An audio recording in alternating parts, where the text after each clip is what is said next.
Ladies and gentlemen, I have just been informed by Tony Khan that this review is official. We go live to Tony Khan with a response. Thanks, guys. I'm John Renton with my review of AEW Dynamite from the Gas South Arena in Duluth, Georgia. Coming off of AEW Revolution at the Greensboro Memorial Coliseum, a venue rich in the history of professional wrestling, going back to the first ever Clash of Champions with the recently retired Sting!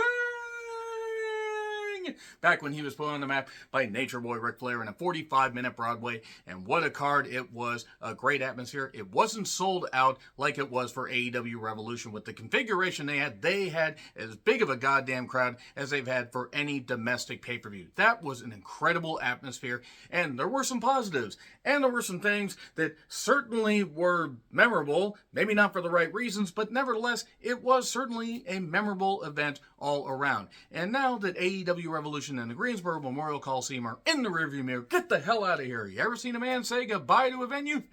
Once.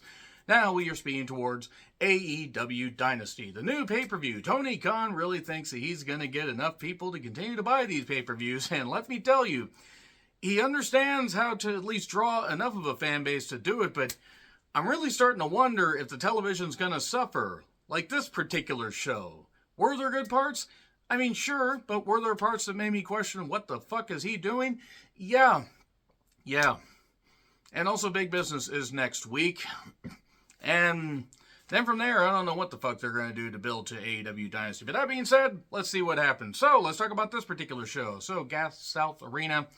Yeah, 10K capacity or roughly thereabouts, and maybe 3,500 people. And I saw pictures. The entire camera side was completely bare. And trust me, I know how a venue like that can look. When I was at the Climate Pledge Arena for the first ever Dynamite show that they ran in Seattle, the configuration, they were about as sold as they could be.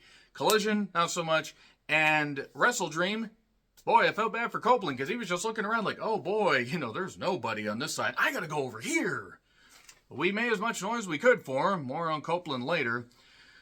So, that new theme is terrible. That is a terrible goddamn opening theme. Holy shit. I don't know how much thought they put into that, but more would have helped. The new set looks like 2 giant cock rings or 2 giant vulvas. I'm not really sure. What do you think? Are they both? Let me know. So Shivani brings out Swerve and Nana, who swerves when he drives, and he swerves when he drives, and he swerves when he drives. And Swerve is such a big old heel that the crowd's cheering him like crazy. I mean, and honestly, I like Swerve. I've liked Swerve for a number of years. Talked to him a couple times at indie shows. I was super thrilled that WWE signed him. They proceeded to not do much with him. Now he's been killing it in AEW. And he's talking about, maybe me not winning a title after signing 2 years ago is karma for all the bad shit I've done. The Crown's Chain, you deserve it. He won't let the fans down. And he's coming for Joe. Whether Joe has the championship or not, he's coming for him. Okay. I mean, whatever. If he has to take down Joe to get the championship, if Joe no longer has it, I guess that makes sense. And, yeah, here's Samoa Joe to a pop. You keep making promises. And, your house exists in my world. And Joe's like, well, I mean, yeah, I'm in my gear and you're in your gear. And Swerve's like, well, why wait? Let's just have the match now. And then the Undisputed Kingdom shows up. Look, I would take Adam Cole a lot more seriously if he hadn't been injured for, roughly half the time that he's been in AEW. And I know sometimes the injury bug bites and it doesn't let go, but he's not going to be back. Probably not even by Double or Nothing. Probably not even by Forbidden Door. It's getting ridiculous. So, Swerve did get off a good line talking about the Dr. Claw role that Adam Cole has. And, yeah, great. Roddy Strong is a champion. It's a joke championship or whatever. And Bennett and Taven are the Ring of Honor tag champions. I have to be reminded of that, even though I like Bennett. And Taven certainly is a good worker and they're a decent team. And Wardlow won the All-Star Scramble match to win an AEW World title shot. So, basically, Cole makes the match, hey, let's have Bennett and Taven against you two next week. And Swerve's like, why don't we do it now? He's like, you don't make the rules, we make the rules. And instantly, Tony Schiavone says, I heard from Tony Khan that it's going to happen now. Is Tony Khan just waiting to pounce? Like, I'm going to pounce. Thanks, guys. Just they don't let anything breathe. Whatever. 15 minutes for this, roughly. And then Joe and Swerve took on Bennett and Taven. There was nothing wrong with this match. Joe wanted to take them both on because he's hardcore. And then Swerve eventually tagged himself in, and then Swerve got the victory with, I think, the JML driver or whatever they call it. He got the victory. It was about 6-7 minutes. Went through a break. Okay. It was what it was. It was fine. Then Wardlow, comes down again, and Joe chokes out Swerve. It's going to be Wardlow versus Joe next week. Okay, that was quick. Jericho then interrupts Hook. That's the most enthusiasm you're going to get, by the way, right now, because, yeah, this show doesn't really deserve a lot of enthusiasm. Jericho says that Taz dumped him on his head, and Hook dumped him on his head, but he respects him, and they fist bump, and Hook says, bet. Is that something the kids say? I don't know. I'm 43. The EVPs are backstage and mock the thanks guys thing, except at least Tony sounds sincere in his coked-out nature. The EVPs, a.k.a. the Blucks, the young Blucks, as David Crockett said, and that's what they are now. They have two huge announcements. Unfortunately, it is not that they are resigning from being wrestlers, and then again, they've never been wrestlers in the first place. Then Hook took on Brian Cage. It was an FTW title, so here's a question. If it's an Outlaw Championship, as Excalibur said, and boy, that's kind of funny given the promotion he worked for before this, PWG, why is it defended on a television program? Sponsored by Woo Energy. You know, with the mushrooms, it will turn us into The Last of Us. Look, Brian Cage can do impressive shit and powerful shit, and just something about his offense bothers me. It just doesn't flow. The weapons get brought out like an extinguisher, and then at one point, Brian Cage hurls himself stupidly at the barricade, and that's a good tactic right there. And then there's a guardrail in there, and then they use tacks, and Brian Cage takes a bump in him, and then Hook takes does the red rum, gets in the tacks, but chokes him out anyway. You use tacks in a match like I don't like tacks being used anyway because they've overdone it. Tacks, Legos, all that shit, and I'm talking most companies. I'm not just talking, AEW, but use tacks in a match like this that most people probably won't remember by the time Friday hits. And then the Gates of Agony attack, and then Jericho comes out to leech more off of somebody because that's just what he does. Jericho cannot move anymore. The reason also that Jericho probably is going to team up with Hook is because Sammy got suspended, apparently for violating concussion protocol, or maybe just because Sammy Guevara's a fucking dipshit. And I would bet that the Hardys probably will not be back anytime soon. Matt Hardy's deal apparently is coming up soon. Jeff Hardy might not be back. They might just go into the Hall of Fame maybe sometime next year. Honestly, they have not benefited the company at all. Matt might want to stay around. Who knows? Maybe he might be having some marital strife. Hopefully not. Hopefully not for the sake of the kids. But there we are. So we get to a tag team tournament announcement. The best friends want them. If they win the tag titles, they might as well just throw them in the trash. Lucha Switch beat Matt Menard really quickly, and then Garcia runs down. Nick Wayne lays him out. And here's Christian Cage and Mother Wayne, good old Shayna Wayne. And I don't mean old in a bad way. Copeland comes out with no music, hits Lucha Switch with a chair, and then chokes out Nick Wayne, and then blocks Shayna's dick punch, and then chases Christian Cage, and it became the Benny Canadian Hill show. I'm sorry to every Canadian person that is watching this. I'm really sorry. I know you don't say a lot. Maybe you do. I don't know, but I just couldn't help it there. They're two Canadian guys, and they run literally like into the parking lot. Christian throws a guy out of an SUV and runs off. And Copeland then says, I know you're going to see this. Let's finish it in Toronto. Copeland Cage 3, I Quit match. All right. It is official, by the way, according to Shivani, saying that Tony Khan immediately made it official, like some 15 seconds after Copeland said that. Kyle O'Reilly is grateful. I'd be more grateful if you fix that hair. I'm glad that he's back, but I don't know if him being a lone wolf is going to work. Package on Sting's last match. Check out my Revolution review if you want to hear what I thought about that. The EVPs show up. I'm going to say right now, the Bucks, Matt and Nick, and that's who they are. There's none of this full Christian name because they're fake Christian twats. They're fake wrestlers. They're fake human beings. I bet you they're fake fucking parents. I would feel bad for their kids, but their kids are probably going to turn out to be just as fake as they are. And they are fake individuals in general. Everything about them is fake. Nothing about them is genuine. Nothing about their work, nothing about their words, nothing about anything that they have ever done in wrestling is genuine. And they know it. And the thing is Tony Khan's a fucking idiot, and he deserves every bit of ridicule for paying these guys more money than they have ever fucking deserved. And they better hope that money lasts. However long AEW does last, whether it lasts another 3 years, whether it lasts 5 years, whether it ends up, not having a rights deal and has to go directly to streaming after this year.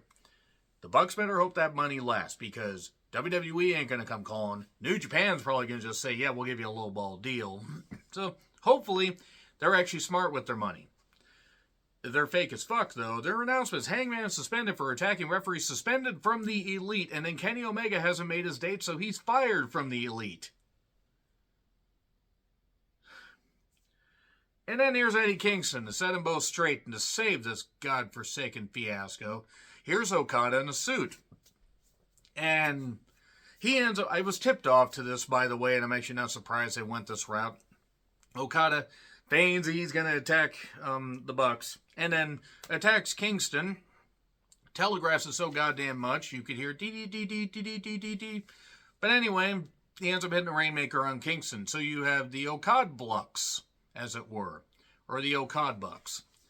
Okay, look, heel Okada is fine. I'm okay with that, but you are aligning him with two of the biggest fucking jokes ever in, or at least in the last 15 years in wrestling. I hope that check that Okada got from Tony Khan is big enough and he's happy with it. If he's happy, that's fine, but this is bad. And somebody said, it could lead to Omega, Hangman, and Ibushi teaming up and we could get that clashing. Yeah, great. Okay, great. Ibushi's ankles are fucked. He's never going to be the same even if he gets proper surgery and treatment. Omega may come back from diverticulitis pretty soon. I don't know. Hangman, I don't know what the fuck's going on with him. When Okada is going to be the one steering that ship, this thing's dead with the Bucks. I'm sorry. Him being a heel's fine. This thing is dead with the Bucks. Speaking of dead, Statlander's dead. Nobody can take her seriously anymore. Statlander with Stokely against Riho, the Fluffer. We know why Riho's back. Because, I guess, whatever company she works for says, please, go over there, but she can't lose. Or she can't lose, like, in a convincing way. Dear God, are you fucking kidding me, is what I wrote down. Statlander should be competing against legit talent. I am sure that Riho is a nice person, and there are people that are fans of her. And that's fine if you are. She is not a wrestler. She will never be a wrestler. The fact that she was the first ever women's champion in AEW, and not Nyla Rose, not even Britt, not even somebody that they actually could have, built around. No, this freaking little paper-clipped size, goddamn, a slight breeze is going to carry her out into the stratosphere. This freaking little goddamn pipsqueak, this string bean, this goddamn microscopic, this pathetic excuse physically for a wrestler. I'm not talking as a person, but she is not believable as a wrestler. It's embarrassing. Anytime anybody has to sell anything from this freaking little frilly, doily-wearing idiot, this freaking character, this bullshit character, it's embarrassing. This went through a break. Statlander, who beat Jade, who showed off after, dropping the alien thing, showed she could compete against people. Her and Julia Hart had a pretty damn good match at Wrestle Dream, as I recall. It certainly surprised me if the crowd got into it, mainly because of how the crowd has been conditioned to care about women's wrestling. But this went through a break. Riho kept kicking out of everything. What the fuck? Statlander might as well just said, fuck it. I'm going to pull a Buddy Landell and Sonny King and just pin me. Stokely tried to get, a chain, because you're going to need a chain to beat this freaking little person where the chain is taller and bigger around than she is. Tony Khan deserves every bit of ridicule, and he deserves to just lose his ass for employing this goddamn idiot and the other idiots he's employed. And Statlander says, no, I'm not gonna. And then hits some suplexes, but then gets hit with a roll-up. And Statlander got pinned by somebody that wouldn't even make a dent if a pillow was right beneath her. The pillow would launch her up because she weighs the size. She weighs as much as a feather. She's about as deadly as a feather. Triple H should get on the goddamn phone, or somebody should get on the phone and say, Tony, how much would it be to buy out Chris Statlander's contract and a few other people? I will take some talents off your hand. Statlander, Thunder Rosa, Willow, and others should... Why does Tony Khan even think that anybody's going to believe that he cares about women's wrestling when he features fucking Rio? Because he's fucking her, that's why, and you know who the he is, because there's no other excuse for why the fuck Rio is there. Absolutely catastrophically embarrassing. Again, sure she's nice. Sure she's really nice. I don't fucking care, though, how nice she is when it comes to being a wrestling persona. She's not believable. And it's fucking embarrassing. Nyla Rose has never recovered from facing off against Riho. Because Nyla Rose, a beast, should have been the first champion. But no, we gotta make this idiot here. Fucking embarrassment.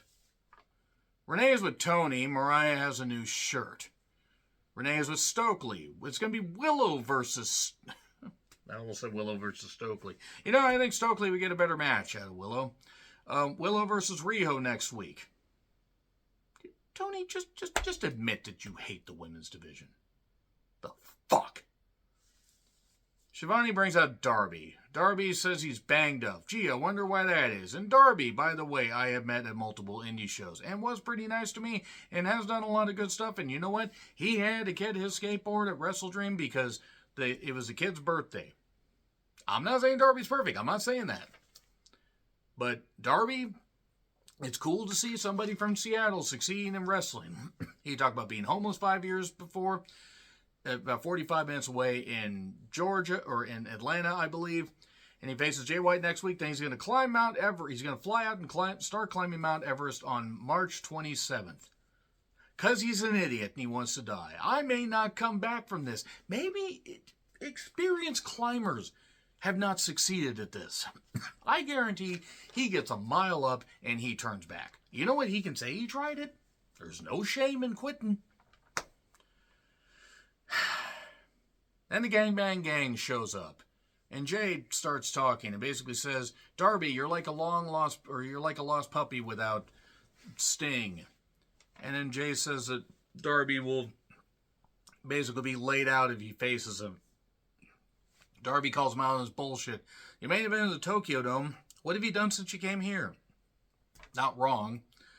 And yeah, they're going to have a match next week. And then Darby's going to try to climb Mount Everest. Let me just say, if this is Darby's last match next week, then he's a fucking idiot for doing it. That's fucking stupid. He was stupid for doing the glass spot. He's stupid for doing this. And Julia and Sky are talking about Willow. Well, Julia does while Sky stands there. And we have an open house challenge on Rampage. You know, that show that about 3 people watch now. And apparently in the House of Black challenge, Mark Briscoe is talking. It's going to be the last street fight. Here's Jay Lethal. And Briscoe says, don't bring Jeff Jarrett. Well, hey, he's been, in a lot of fights. Let's bring him anyway. Wasn't Briscoe against this whole thing and trying to get Lethal away from the team? And they had such an opportunity with Mark Briscoe. Such an opportunity.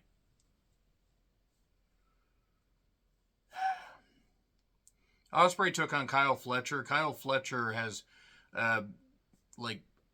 Zack Sabre Jr. and Cody Rhodes' hair. It's just weird. It does not work at all. He looks way young. He looks like he's about 14 now. I mean, yeah, he's a young guy anyway. Callis joined commentary. This is your main event. Look, and I know these guys know each other. They're in the United Empire, or at least they were in Japan. And Mark Davis is out for a while. There was an apron bump. The hardest part of the ring. We go to break, by the way. The overrun went 8 minutes, and my DVR recorded it. I don't know how many others did. Hidden Blade, 1, 2, 3. I didn't hate this match, but this show had pissed me off to this point that I basically just zoned out. a show of respect. Here's Danielson. There's your match for Dynasty, or I don't know, like Double or Nothing. I mean, that'd be one way to move some tickets for Dynasty. Yeah, okay, big business next week, and then I'm going to decide from there how much more Dynamite I'm going to end up reviewing. I also might end up posting the reviews a little bit later and just watching it Thursday morning, because sometimes I watch it right after I get home from work on Wednesday, but it's getting to where Dynamite's starting to irritate me about as much as WWE, and I've already cut out some of their stuff. Yeah, that's all I gotta say. Agree, disagree, what I said, like, share, subscribe, Twitter handle in the description. I'm John Wetland. I'll see you soon.